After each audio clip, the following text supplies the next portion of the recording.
Lush, and I'm here at the Hub Culture Pavilion in Davos. Very pleased to be joined by Monique.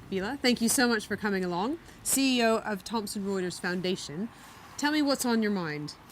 On my mind in Davos, many things, but one of them is that I've been very glad arriving here on Tuesday to see that slavery and human trafficking is now discussed in Davos. There were a few events where we discussed this, and it's a progress because it's such a big issue.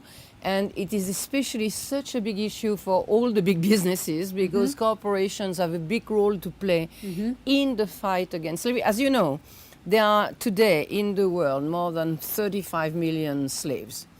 Never was the number as big as it is now. So it's a huge issue. And slaves, you course, because they are silent, totally silent victims, you don't have so much data. It's not very easy. What we know is that since 40 years, all the big corporations in the world have started to outsource massively in the developing world, and sometimes not paying enough attention to the supply chain. So you have contractors, subcontractors, some contractors, etc. And it's almost impossible for many corporations to know what happens in the end.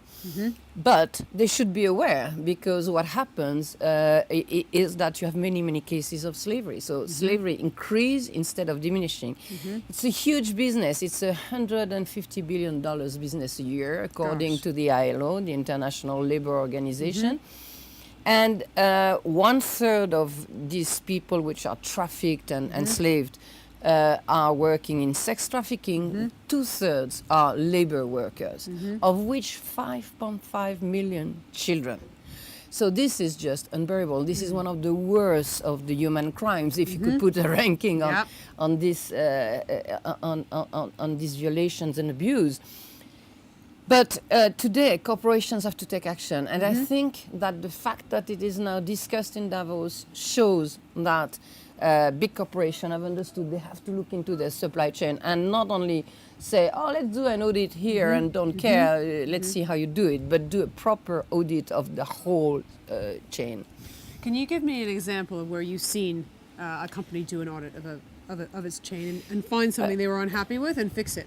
A few have started to work on that. You know, companies are pretty shy about the issue because, as I said, it's very difficult to know who is down your supply chain. But, you know, some companies had big issues with that. And so they realized, and all of them realize now, that it can damage your brand in a considerable way. You know, if you think of Rana Plaza in Bangladesh, where more than 1,000 people died, it was not good for the reputation of a number of companies who were working in this building. And so the lesson has been taken, and a few people have really started to try to see.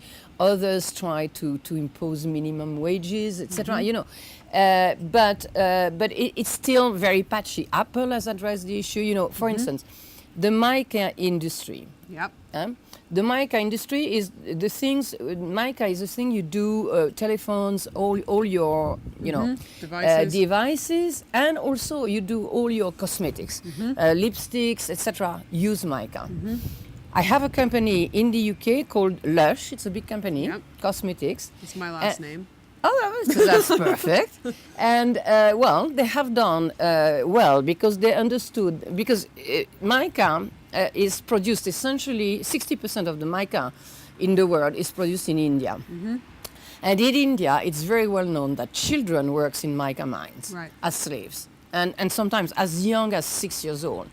So, you know, so Lush learned that and decided not to use mica any longer, not to take the risk to have children working enslaved in your supply chain.